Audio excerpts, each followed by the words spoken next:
साई राम ओम गुरु। अध्याय 46। ओम गुरु की ज्ञान सभा। ज्ञान सभा का अर्थ उस सभा से है जिसमें सामान्यतः ज्ञानार्जन होता है, परंतु ओम गुरु की ज्ञान सभा में व्यक्ति विशेष का चहुमुखी विकास होता है। प्रत्येक व्यक्ति अपने स्तर पर स्वयं को ज्ञानी समझता है, जबकि कटु सत्य तो यह है कि जो स्वयं को ज्ञानी समझता है वास्तव में वही घोर अज्ञान के अंधकार में होता है, जिसका प्रमाण उसे विभिन्न परिस्थितियों में मिल ही जाता है। कठिन व जटिल परिस्थितियों से सामना होते ही ऐसे व्यक्ति की मानसिक स्थिति असंतुलित हो जाती है, जिससे उसके काम, क्रोध, भय आदि जैसी संवेदनशील भावनाएं असंतुलित होने लगती हैं।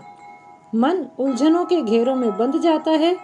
यदि ऐसा कहा जाए कि उसके सोचने समझने की क्षमता क्षीण हो जाती है, तो कोई अतिशयोक्ति नहीं होगी। सांसारिक जीवन की अंधाधुंध भाग दौड़ में मानसिक संतुलन अनिवार्य है। संतुलन हेतु मार्गदर्शन अनिवार्य है तथा मार्गदर्शन हेतु गुरु अनिवार्य है, परंतु इस श्रृंखला में गुरु की प्राप्ति पूर्णतया भाग्य पर निर्भर करती है। किसी भी सौभाग्य रूपी ताले को संकल्प रूपी कुंजी से खोला जा सकता है।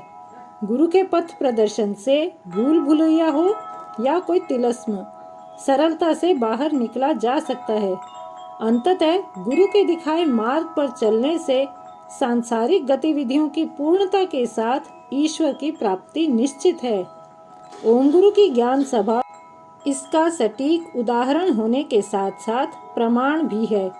ओम गुरु की छत्र छाया में उनके शिष्य व शिष्याओं का निरंतर भौतिक, मानसिक, आर्थिक तथा आध्यात्मिक विकास हुआ है। ज्ञान सभा के सदस्य स्वतंत्र रूप से विकास के पथ पर अग्रसर पाए जाते हैं। एक बार ज्ञान सभा की सदस्यता प्राप्त होने के पश्चात पतन की संभावना शून्य हो जाती है।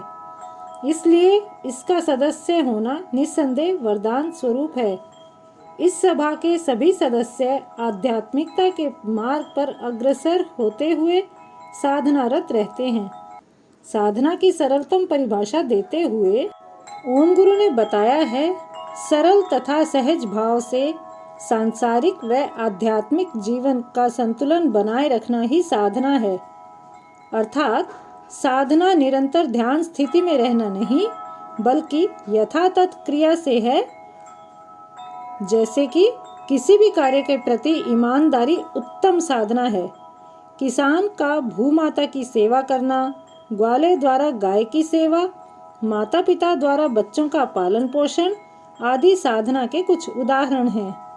इनके अलावा प्रकृति में विद्यमान पंचभूतों, वनों, नदियों, पर्वत श्रेणियों, समुद्रों, नवग्रहों, सूर्यदेव, चंद्रदेव, तारामंडल आदि के महत्व को समझना व उस पर विचार करते हुए उनके प्रति कृतज्ञता का भाव रखना भी साधना ही है।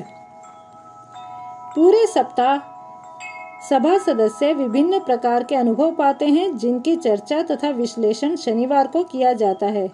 यह सभा उन सबके लिए प्रेरणादायक सिद्ध होती है। सभा संपन्न होने से पूर्व सबको एक लक्ष्य दिया जाता है, जो सदैव के लिए नियम के समान लागू हो जाता है। जैसे अपने आसपास के वातावरण को शुद्ध रखना, निर्जीव वस्तुओं के प्रति भी कृतज्ञ रहना, परिवार के सदस्यों के साथ मैत्रीपूर्ण व्यवहार रखना, सबके साथ प्रेम पूर्वक रहना, प्रत्येक क्रिया को आनंद के साथ करना आदि।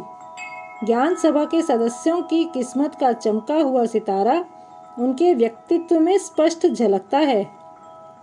इन सदस्यों में दूसरों के प्रति द्वेष भावना, ईर्ष्या, स्वत्वबोधकता जैसी भावनाएं नहीं पाई जाती, बल्कि उनके चरित्र में स्वीकार्यता, दूसरों को आगे बढ़ने में मदद देना आदि का समावेश पाया जाता है।